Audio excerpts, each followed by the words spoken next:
Thanks, Joanne. Welcome to the Aging Well series. We're so glad that you're here, and welcome to the series and to the Church of the Red Rocks. We're very glad to have you here. The Church of the Red Rocks is hosting this session along with the Stephen ministers at this church. So we are the hosts, and we're so glad to see all of you here. We have an excellent selection of speakers. There are some revisions on the papers at the back at the table you can take when you get ready to go. Just changes in order, I believe. So it is my pleasure to introduce our speaker today, Claudia Ault. She is a familiar face in this area, and we're so glad to have her back. Claudia is going to share with you the story. Claudia and her husband, Pastor George Ault, were involved with this church for 30 years until Pastor Ault retired in 2015. So we say welcome back to both of you. Glad to have you here. And Claudia is going to share their story of how they got from here to where they are now. And I think that'll be something, I know it's going to be something that's going to be of interest to all of us. So, Matt, I'm going to turn it over to Claudia. Thank you, Debbie. Thank you. Hi, everybody. Is that better? Yeah. All right. So, I'll, in the course of things, forget about this. Yeah. It'll be over here. I'll be here. You'll have to remind me. Okay? Get it back in front of your face. So it is a real pleasure and an honor to be here. I was very pleased when I got the call from Gary Wagner about your series that you were offering. And he asked me to lead up the first in the series. And then I was really happy when he told me the title, Preparing Your Heart and Home for What's Ahead. Heart and home are really dear to me. And I'm sure that they are to you too, aren't they, to everybody? So it was a real pleasure to say, hey, yes, I think I can do that. So in the course of this, if I forget about the microphone, please get your hand up in the air. I want you to be able to hear me. Can you hear me in the back? Okay, all right, great. We can stop anywhere along the way and ask questions, but I do have a lot of material to cover, and let's see, you've got packets, is that right? You know, let's go through the packet very quickly right now so I don't have to stop in the middle of the presentation and refer to anything in that packet. And I don't have a packet. Not one. Okay, I just want you to know I wasn't trying to flatter myself putting my material all over the front page of the packet. But I want you to be able to have contact with us if you need to afterwards. If you want to call, if you want to come, I'm going to be down in Phoenix. Claudia, can I stop by? Yes, you can. So we'll just make arrangements, okay? You got ways to contact me if you like. All right. The second thing I'll be referring to as I talk, and that is spreadsheet headings for comparisons. At the beginning, if you haven't gone to any life care communities or senior housing and taken a look, you might not even be thinking about, what to look for. Well, after you've been to one, you've got your feet wet. And then you'll go to another one and see something different. So pretty soon, if you start visiting more than one, you're going to want to set up a chart. That's what we did. After we had been to about 3, we decided to set up a chart, set up a spreadsheet. Along the one side you could write the name of the facility, and along the top you could put all of these headings. Now these are headings that just came to mind as I was preparing this talk. You'll probably think of other headings as well. But as you run your eye down here, they're things you would naturally think of. I think as a real estate agent, first thing I think of is square footage. How big is it? How many bedrooms, bathrooms? Is housekeeping provided? Are utilities, appliances provided? Here's the next big one.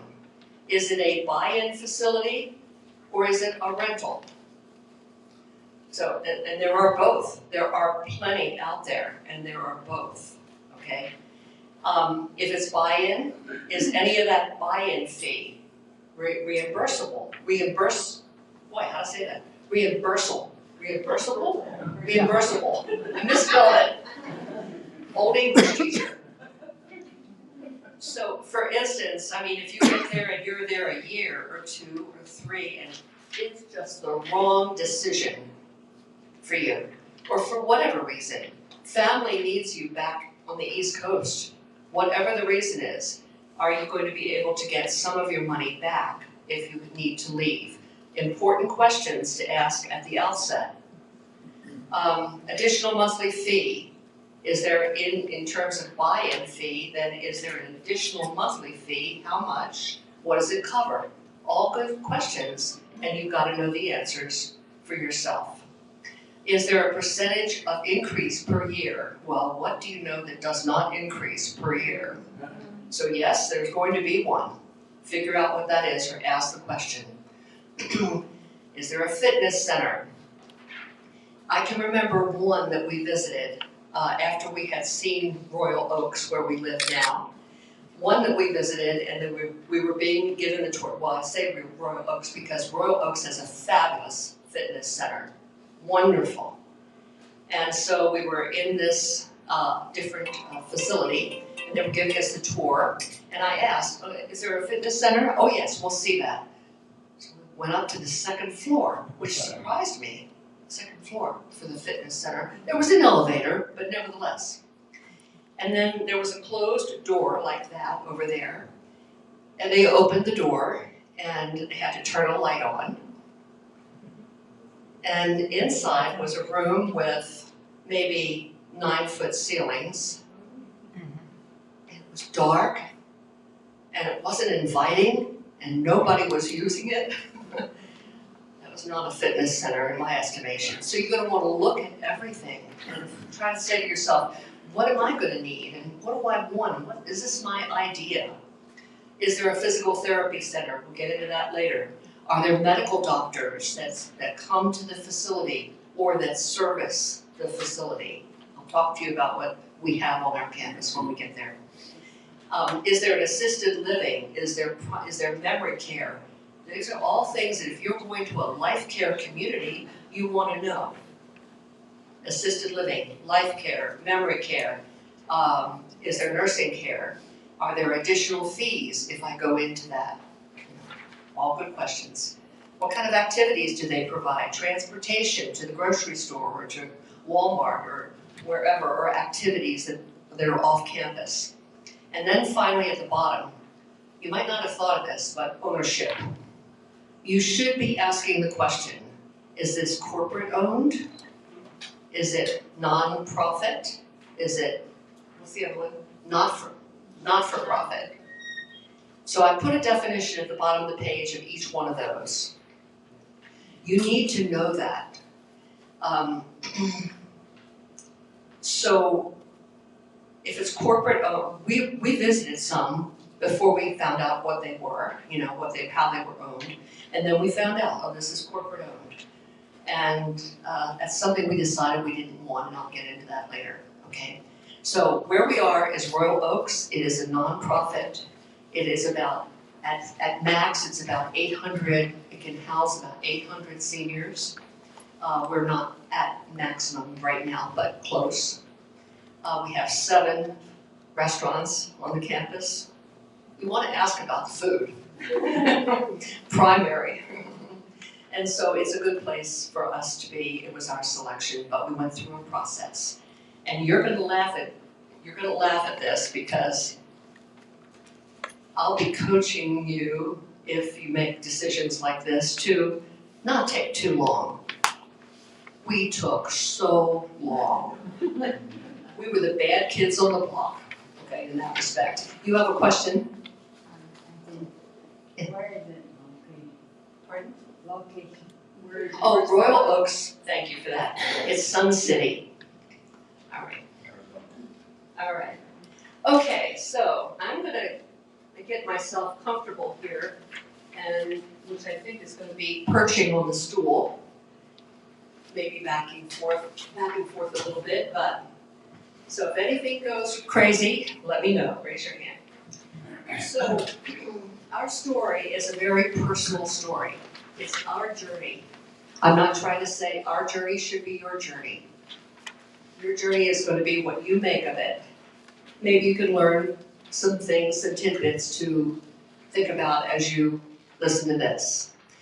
I've got to share with you what I thought of Sun City, which is where we are, when I first saw Sun City. We moved here in 1985 to Sedona, 85.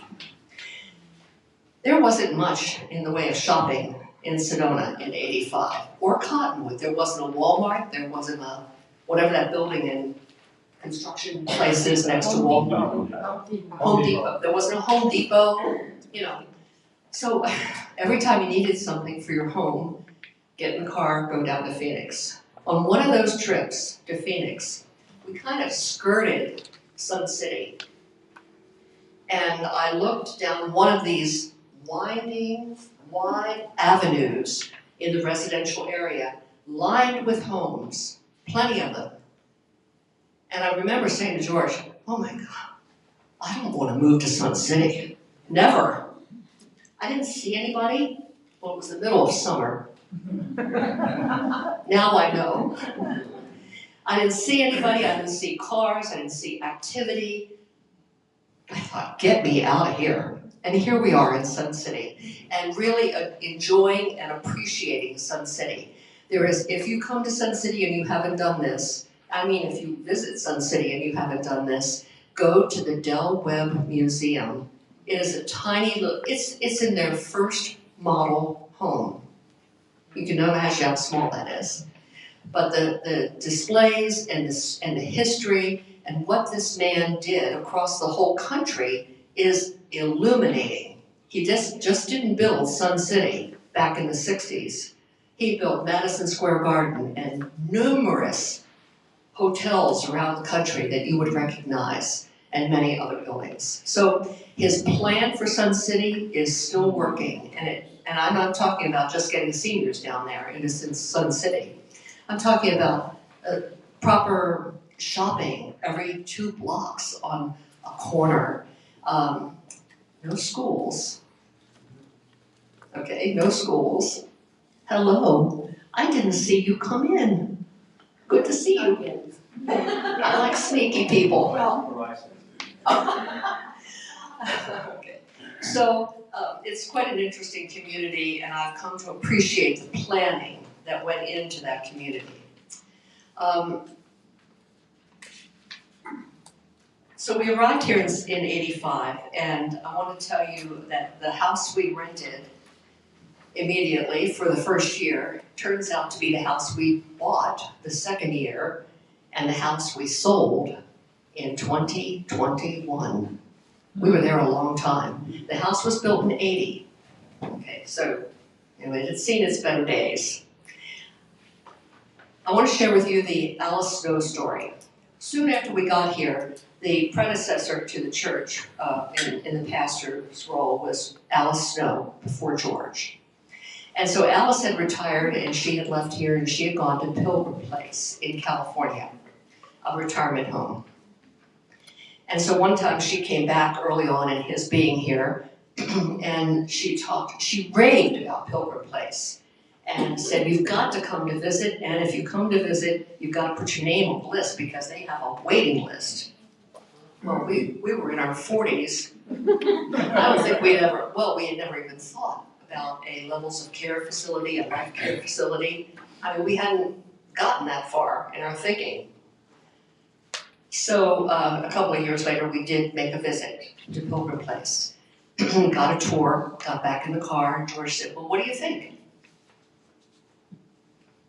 I said, I can't think of anything more boring than spending the rest of my retirement years surrounded by clergy, missionaries, or their spouses. Because if you go to Pilgrim Place, you have to have been a clergy, a missionary, someone in the mission field, or the spouse of one.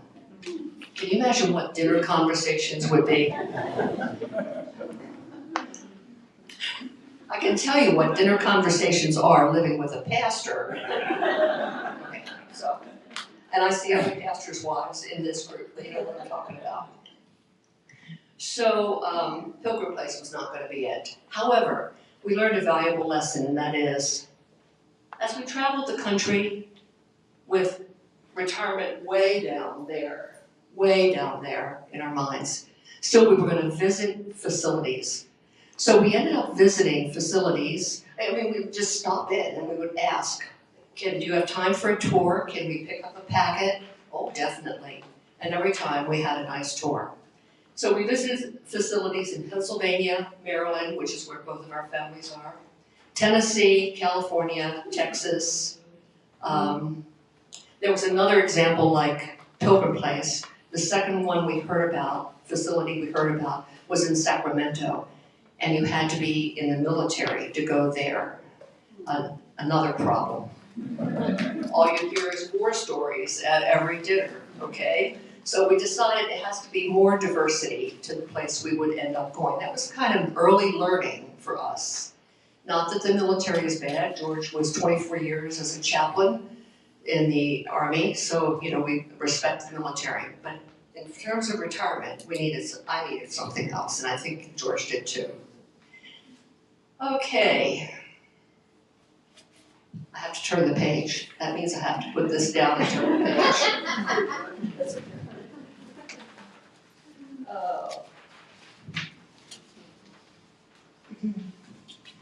Over the years in the church and so on, we witnessed so many couples wait so long to make a decision about what would be next, that when it came to that time, they were in trouble for getting those decisions done. And that was another learning for us. We did not want to wait so long. And life, just in while you're making other plans, the story, life happens.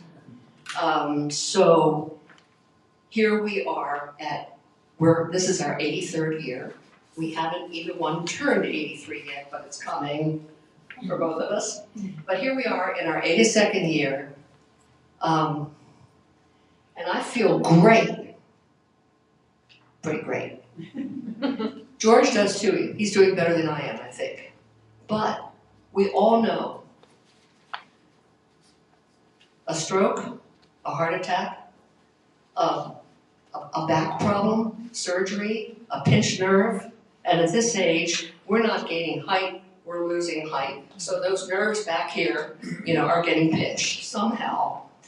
All right, so we know that things happen, and you have to make plans for that. That's my learning from that, George's too. And I'll tell you more on that as we go.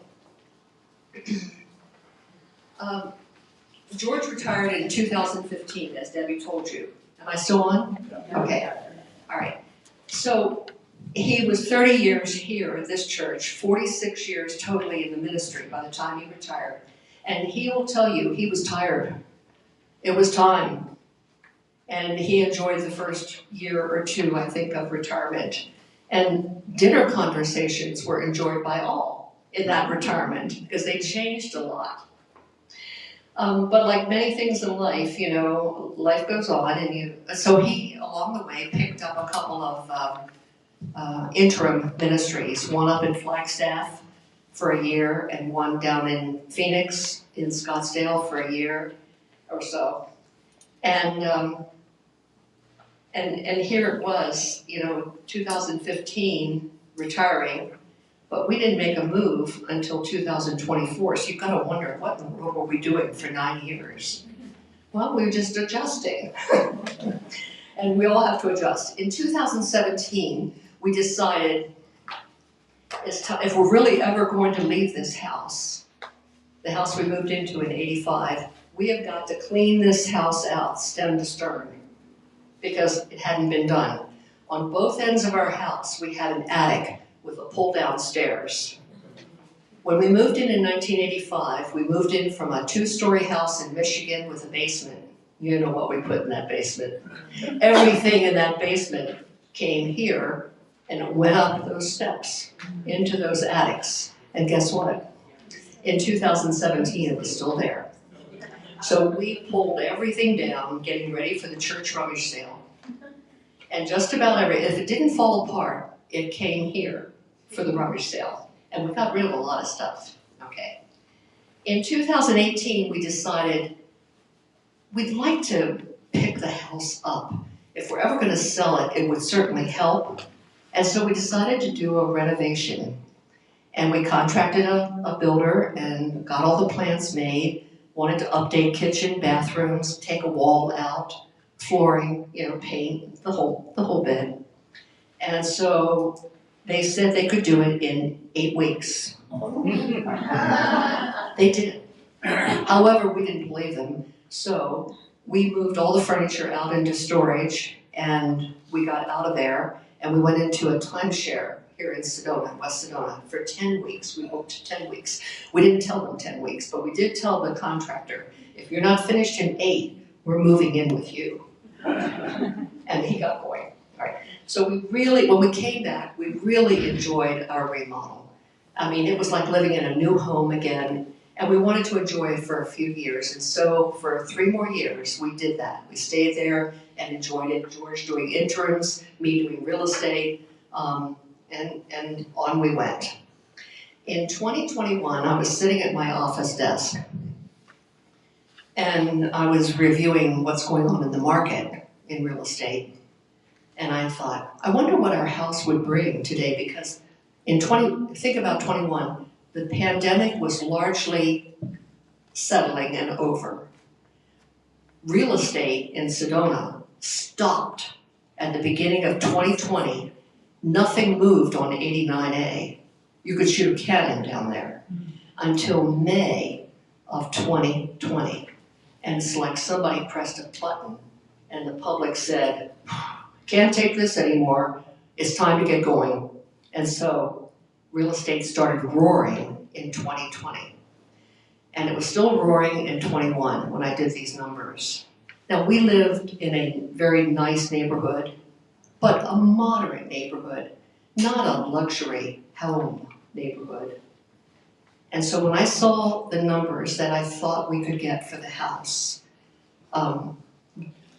judged by other homes that had sold recently in the same size and picked up, remodeled, improved, I went out to the kitchen table where George was doing another project and I said to him, look at this.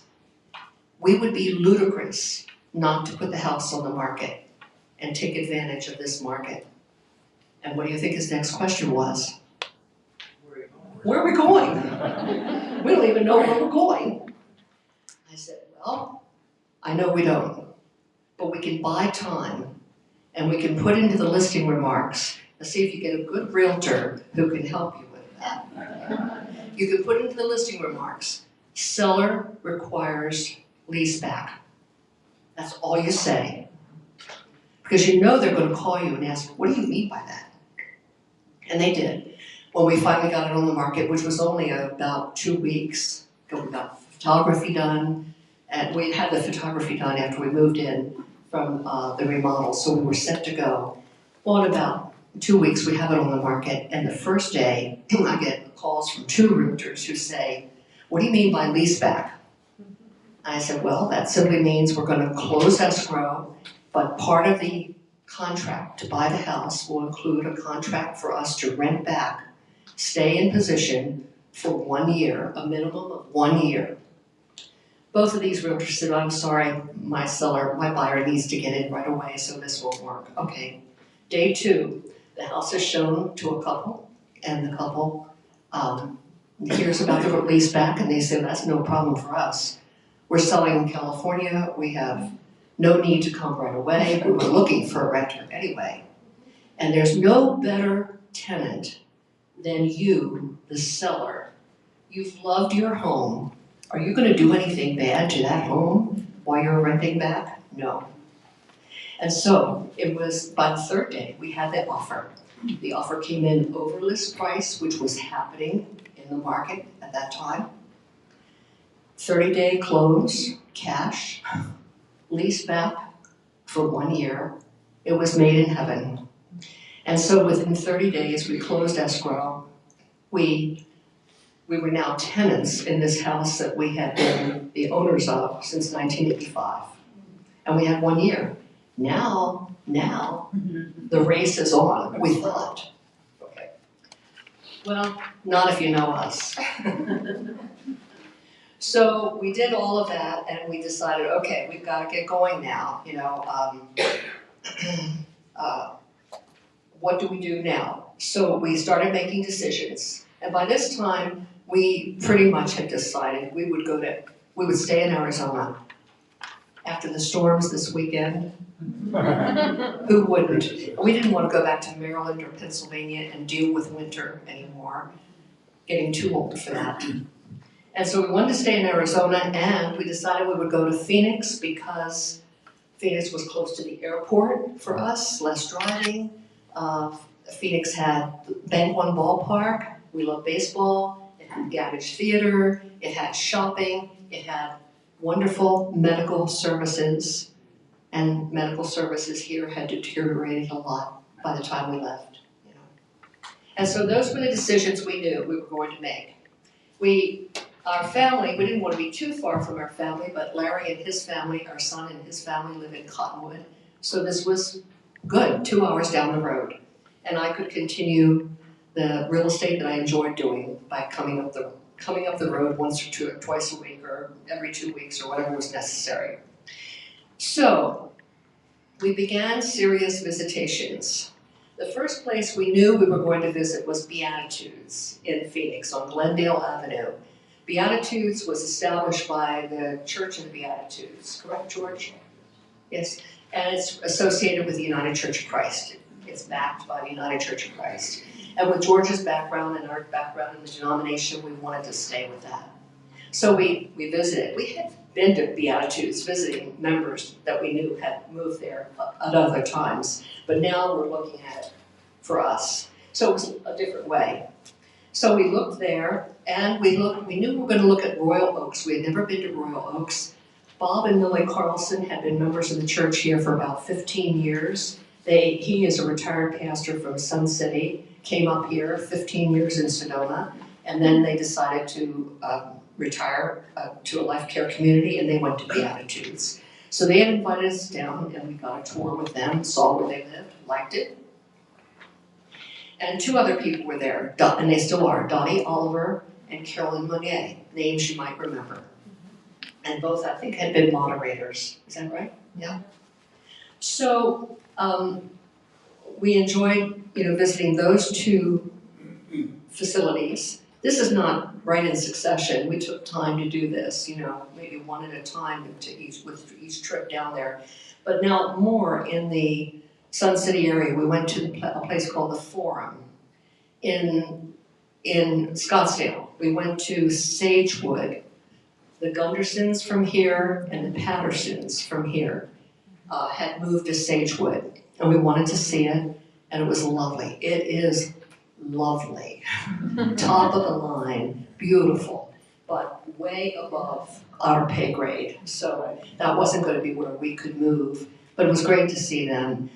By the way, Chuck has passed on, Elaine is still there, and the Pattersons are still there. And I know that they would give you tours if you wanted to go down there, Sagewood. And that's on the same road that the Mayo Clinic is on. We went to Mirabella. Mirabella is very new, maybe in the past 2 to 3 years, max. And Mirabella is a high-rise on the ASU campus. And they do collaborations with ASU, and this made it really sound interesting to see. So because it's so new, it's very, if you were to pick up a home book right now, a house book, real estate book or something, you would see everything looking very white. Mm-hmm. Straight lines, clean straight lines, lots of glass. That's Mirabella, okay? This is so new. It's so very contemporary. But Mirabella, well, a couple things that made it sound enticing. They do these collaborations with ASU, so if you are living at Mirabella, you can attend classes for free at ASU, as long as you don't want credit. If you want credit, you have to pay.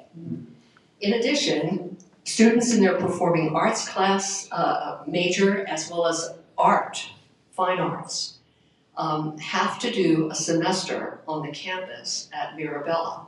So that means an apartment is provided to them. They live on the campus, and if you're in performing arts, you have to make presentations in the dramatic arts a certain number of times during that 6 months. So you're performing for the residents who live there. That's a nice plus. And then, of course, the art students are decorating halls everywhere with their beautiful art and doing exhibitions and that sort of thing. So that's the kind of collaboration they do. Again, Mirabella, way up here above our pay grade, way up, okay? So we could not go there, and it was corporate owned, and I said that we had decided we weren't gonna do that. So we wanted, why? Corporate owned scared us a little bit. Today it's owned, this place is owned by this corporation. Corporations are profit-making organizations. So if tomorrow they get a good bid for the place, they will sell without communication necessary with the residents, because they own the place. So we didn't care for that because we wouldn't know who's coming in as the next corporation. We would have no say. We would not know whether prices were going to go up automatically. Who was in control here? It certainly wasn't the residents. So we decided corporate owned wouldn't be for us. But you see, we wouldn't have known that had we not started visiting and learning and opening our ears and eyes. So for us, that was a decision we needed to make. We did not go to Greyhawk, but Greyhawk is in Scottsdale, and Maria Tillotson from this church went to Greyhawk. And so it was on our agenda, but Maria passed, and so we missed that opportunity. Sonia is there. Say what? Sonia Olson is there. Yes, oh good. I didn't know that. Thanks, Joanne. All right. Have you been there? No. Okay. Oh, yes, we visited Maria once. Uh-huh. Well, maybe later you want to say a few words about that, okay? Or do you want to say a few words? No. Okay.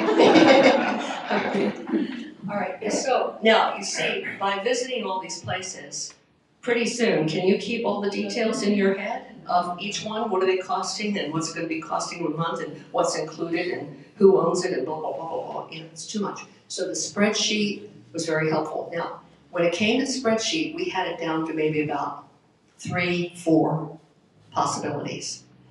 I know one man at Royal Oaks, this is kind of stuff we talk about when we go to dinner. How did you decide on Royal Oaks, and where did you move from when you came here? And and when they get into this business of how they make their decision, we found out that this one man had put on a spreadsheet 31 locations. Detail-oriented guy, Well, that was way more than we could, in our minds, say no to this, no to that, no to that, and come out with maybe 2 or 3. And that was enough for us to consider and put onto our spreadsheet. So, that's where we are. When it came down to it, we came out with 2 contenders, number 1 and number 2, that we visited, Beatitudes and Royal Oaks. And both of them required or would allow you to put down a deposit, and they would allow it to be a refundable deposit. So we did deposits on both to be sure that we'd have a place, okay, we could get in. We visited both of these places again and again and again and again. We're slow learners, okay? Want to make sure. So we would walk the hallways. Once the marketing staff knew who we were, they'd give us a key to the apartment that we thought we liked. It was empty. And they'd say, take a tape measure, go up there, spend as much time as you need, measure, do whatever you want to do, walk the halls, talk to residents, which is what we did. And something started to happen. We weren't seeing we weren't seeing people at Beatitudes out, socializing, talking, standing up from whatever they were doing to meet these newbies that were coming along, you know. But we saw that again and again and again at Royal Oaks. It was pleasing. You know, people would be having card games or mahjong or you know, doing artwork or whatever. And at the fitness center, very active fitness center. And they stop and they talk. Oh, where are you from? And you know what the second question was? First, where are you from? Second, don't wait too long. Everybody here says they waited too long. That was the byline of the people that we ran into at Royal Oaks.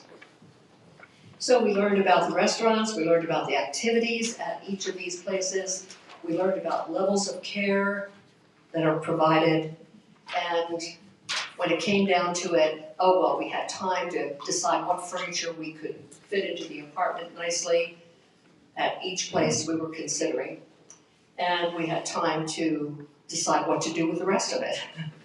All right, so we're moving along. Now back to our buyer of our home. Now remember, we're tenants. So we asked the buyer if they would give us a second year out of lease back, and they said yes, no problem. So we now had until June of 23 to get out of the house. However, in January, they called us and they said, want to let you know, we definitely want to move in June, so there won't be any more extensions on the lease. Okay, that was fair enough. Now that put us into another category of, we now have 6 months, we gotta get busy. So what do you do next? Well, we called a mover. We started interviewing a couple of movers, getting prices, seeing if they could, you know, get us in by a certain date. We had talked to the marketing we decided by this point it was gonna be Royal Oaks. Okay. Too many good things on their side and not as much on the Beatitudes side, and we decided we would go that way. I forgot to say something. When we first started with Beatitudes, they were going to build 2 new towers that we figured by their estimation were going to be done by the time we would be ready and we would go into one of those new towers. Today, that has been scrapped. That whole plan has been scrapped for financial reasons. So that was another reason we decided not to go to Beatitudes. So we now have 6 months, and we called the movers and we got that scheduled. We talked to Royal Oaks and we said, when will there be an opening with the kind of apartment we would like to have? And they told us what we could expect, which was about like the end of March. And this was January that the buyers of the home had decided, you know, they want in June. So it was time to say, well, we're coming. We would like that apartment in March. Okay. Well, in Ault fashion, we were still dragging. No, I won't go there yet. So the process of getting out of the house. Every one of you, if you've done it, you know. If you haven't done it, you will know that you have these things that you know you can't take with you, but you love them. You've loved them. And it hurts to not be able to take them with you. Well, I collected china. I loved china. I had more sets of china than Carter has liver pills, you know. And so I knew I couldn't take all this china, but estate sales in Sedona have changed, probably all across the country, immensely over the years. When we first came here, estate sales were going crazy. I mean, they sold china, crystal, silver, all the fine things that probably all of us collected when we got married and that sort of thing. And it wasn't moving anymore. Young people, younger people are, you know, filling their closets with those kinds of things. So what are your possibilities? An estate sale? You're not going to get anything for the really beautiful things that you care about.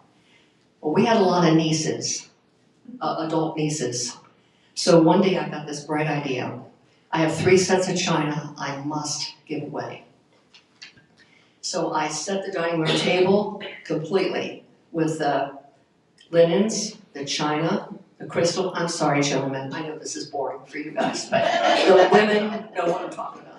So I set the table completely with the first set of china. I took pictures. The second set, pictures. The third set, pictures. I put them on an email and sent them to all 3 young women. And I said, it's first come, first serve.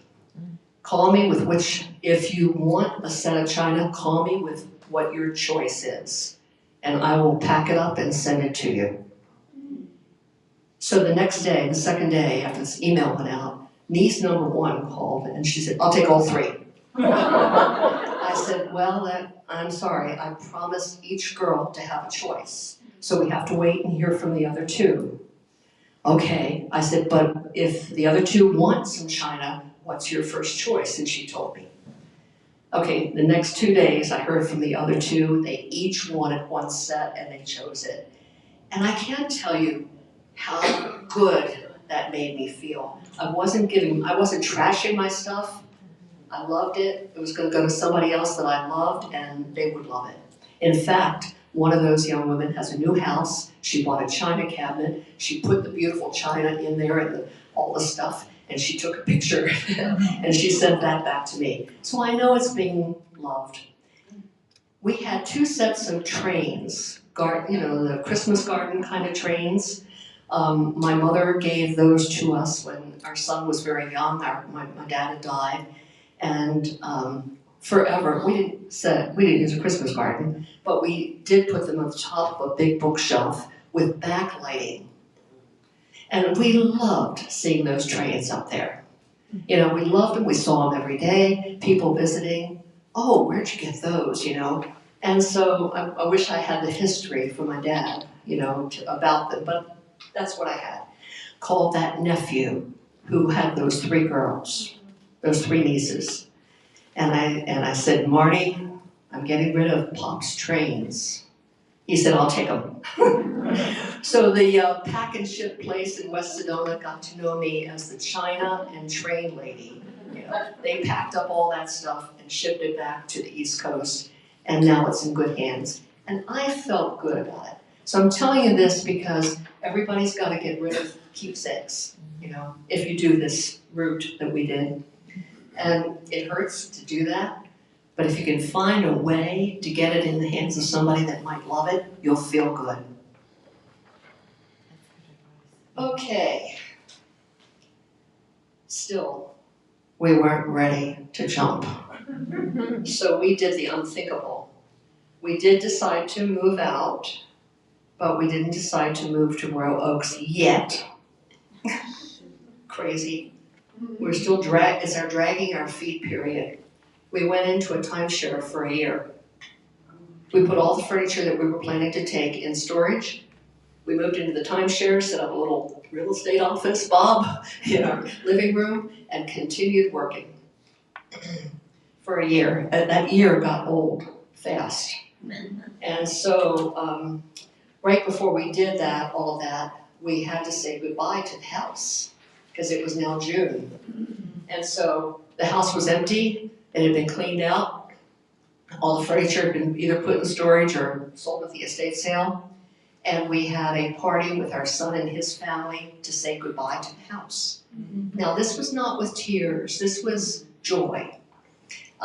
We had no furniture in the house. So we sat on the floor and had pizza and soda and 3 grand boys and had a good time talking about Christmases and birthday parties that we had for them there and picnics in the backyard, things we had done at the house. Our son, surprisingly, who was 10 when he moved in, he was 45 at the time, I'm thinking.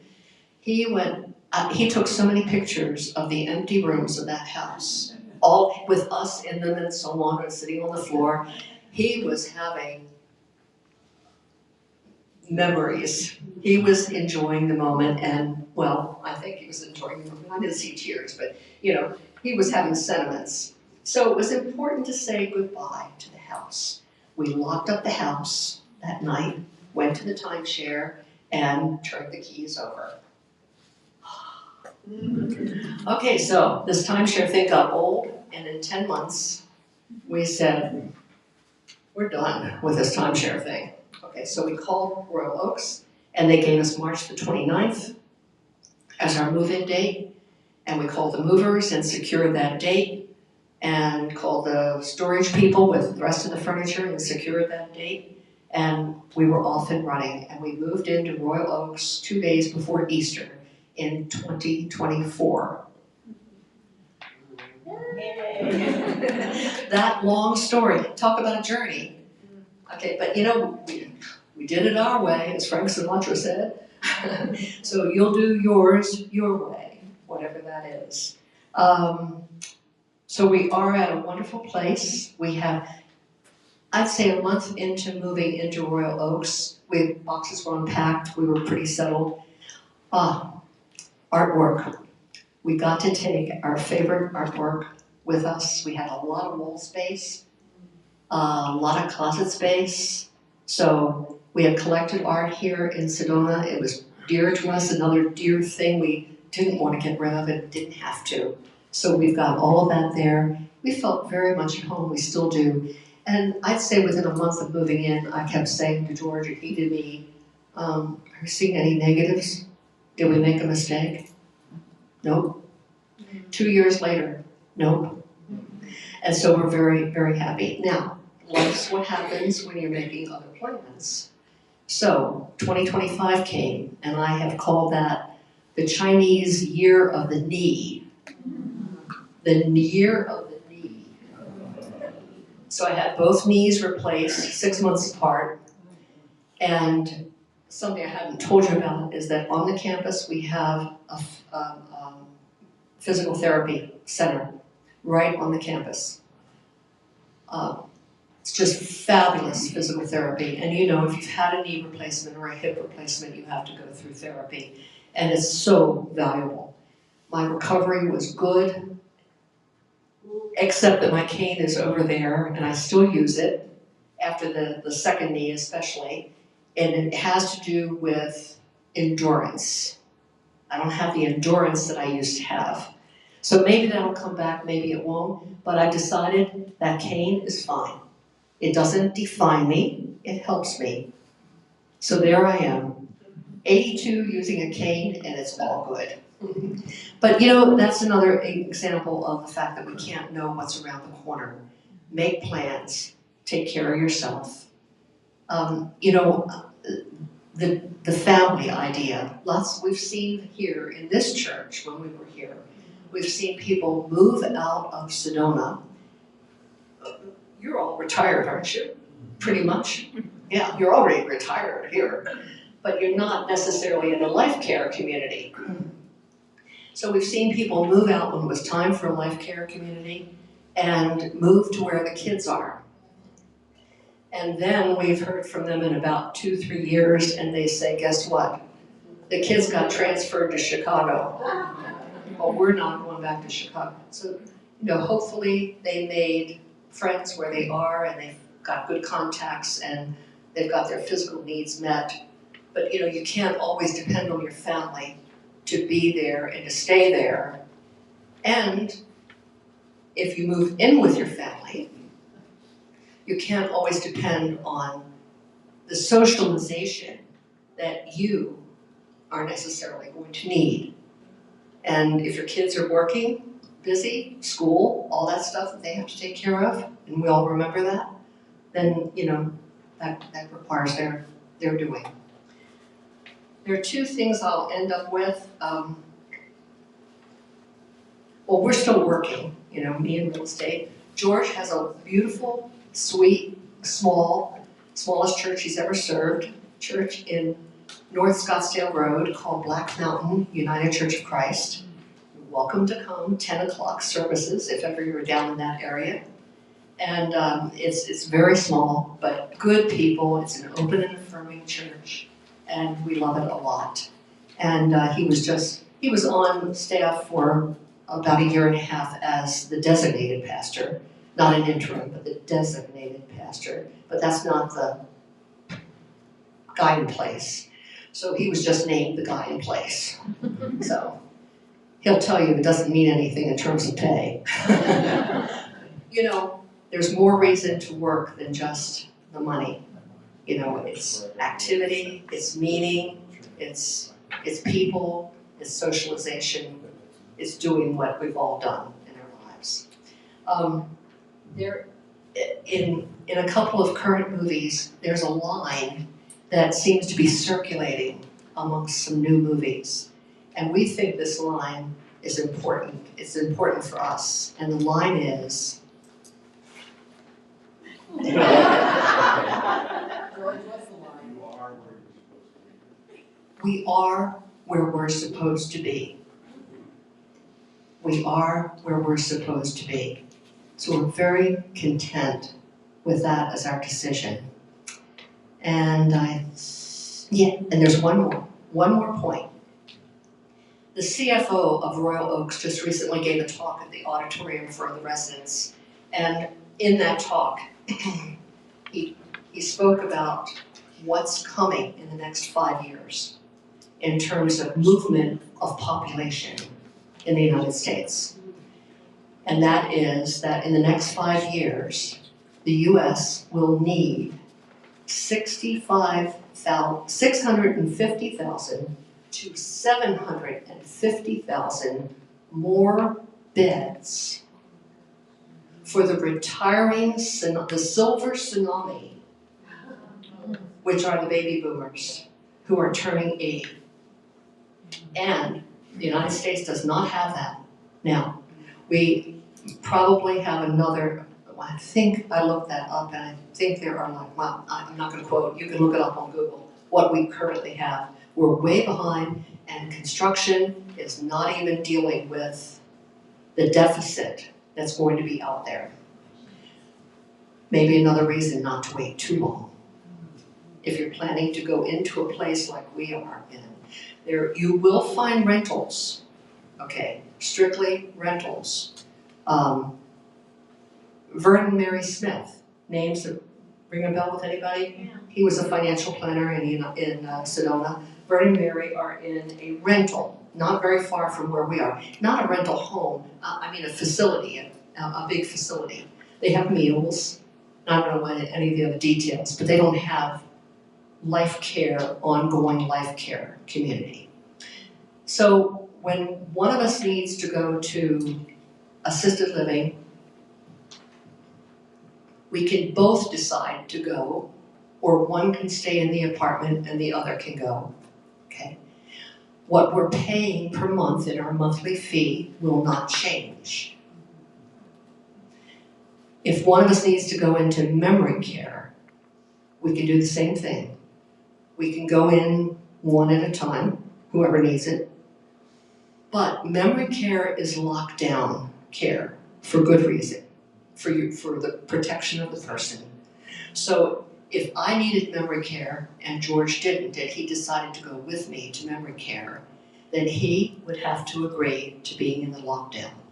In assisted living, if I'm in there, I can decide that I'm going to eat in assisted living dining room, or I might want to go join my friends from my previous year or two over in one of the other dining rooms, and I can go over there and do that. It's free to move, just like any place else you're living, okay? So those are some things just to throw out. We can do more on Royal Oaks if you decide you want more information individually, or if you want to come down for a visit, okay?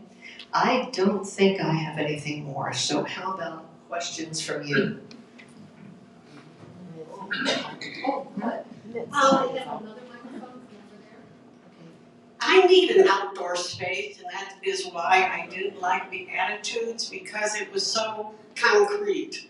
Okay, and you know what? Me too. My memory of such places was from, my initial memory was from my mother and aunt in Baltimore, who they both decided to go to Broadmead in northern Baltimore County, and it was run by the Friends Society. And it was green and rolling, it had been a former farm. You can imagine how beautiful that was. So when I went to Beatitudes, I wanted to see green and I didn't. I saw blacktop. Yeah, So we do at our place, everybody in the independent apartments, in independent apartments, we all have a deck, a covered deck, okay? We have a very large covered deck. We have our original 48-inch picnic table from the backyard out on that deck, and 4 chairs, and a couple of other things, you know? So we have a lot of room, but we don't have a garden to do anything in. We would have to put planter boxes along the railing if we wanted. We have a storage room, a big storage closet right off of that deck. And we have another internal on the hallway. They call them cages. You enter a space, and let's say all of us are on the same hallway, so we all have a cage in that space. So if George gets naughty, I put him in the cage.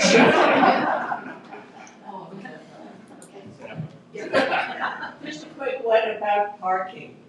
The covered parking and Okay. open, All right. our garage. All right, so first, when you go in, as we did, you get a parking space, which is under an outdoor cover. It's not a garage, but it's an outdoor cover. We have and they try to get you at one that's very close to your apartment, okay? So that is one. We went with 2 cars. So George now has been assigned for his truck to a back parking lot that is associated with Royal Oaks. It's owned by Royal Oaks. And there's a keypad for getting in, and he parks that truck under, again, a covering, okay? There is a garage, and I don't know any of the details about the garage. You pay for your parking space there. Mm-hmm.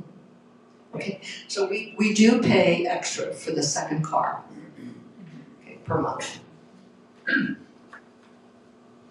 else? Oh, Ned? Could you elaborate just a little bit concerning the difference between a non-profit organization and a not-for-profit organization? Not very well. Is anybody here schooled in that? George, can you say anything?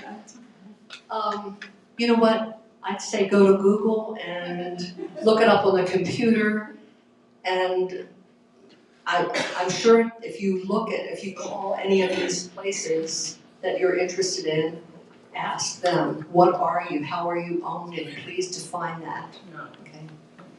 All right, one of the other things that... Is it more that, what I'm reading here is a group, the not-for-profit, perhaps it's more of a group of people, while not-for-profit is open more for anyone? Yeah. Maybe that's it? Well, the not-for-profit definitely has associations with like civic groups and that sort of thing. You know what, George, I bet the Masonic Lodge in Baltimore that my mother looked at probably is a not-for-profit because it came out of it still is owned by the Masonic Lodge. That's not a corporation though, you know. I'm sorry, I can't give you more on that. Yeah? When did you start downsizing your closet, your clothing? And what's the best way to get rid of the clothing you think is still good, but it's probably not fashionable anymore? I'm not speaking of men's clothing. Well, let me handle that for you. This one sitting here has always downsized. Like every 2 years I go through and I'm not wearing this and this and this, and out it goes. So I was downsizing along the way. Another story over there. I can't afford to. Oh, he's brought up a sore topic. But we'll deal with that later. Did you hear him, Ned? He said, I can't afford to.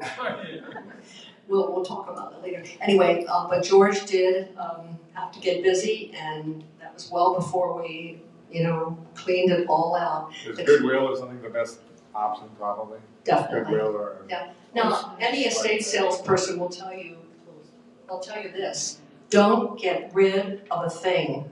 What is trash to you, what is old and nobody will love it to you, somebody else will love. So the estate salespeople will take care of all that for you, really. In real estate, I've told people, don't do anything. Open each drawer, take out what you want, shut the drawer. Leave it all there. The estate salespeople will take care of all of it.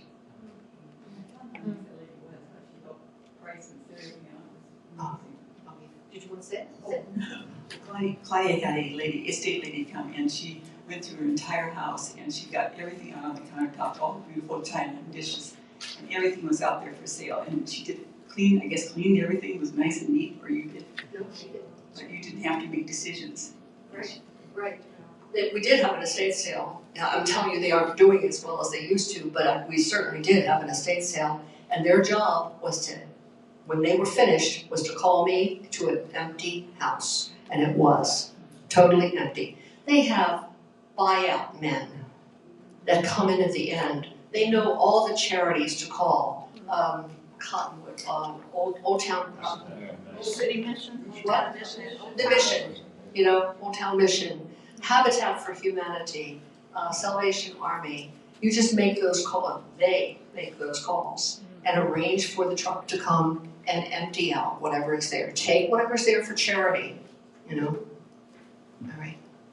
I was telling a story when on a fire, where my folks, when they had their estate sale, we had it after they passed. They had flatbed wagons out and all the stuff on the perimeter of these wagons, and people were walking around beforehand. And then when they started the bidding, if something was hot, there were a couple antique dealers there who were bidding things up. And if there wasn't something on it, my sister-in-law had gotten these cardboard things that hold a carton of a case of soda pop. So she put stuff in those. If they'd spent 1 minute trying to sell that stuff, and if it didn't sell, they put it down on the ground.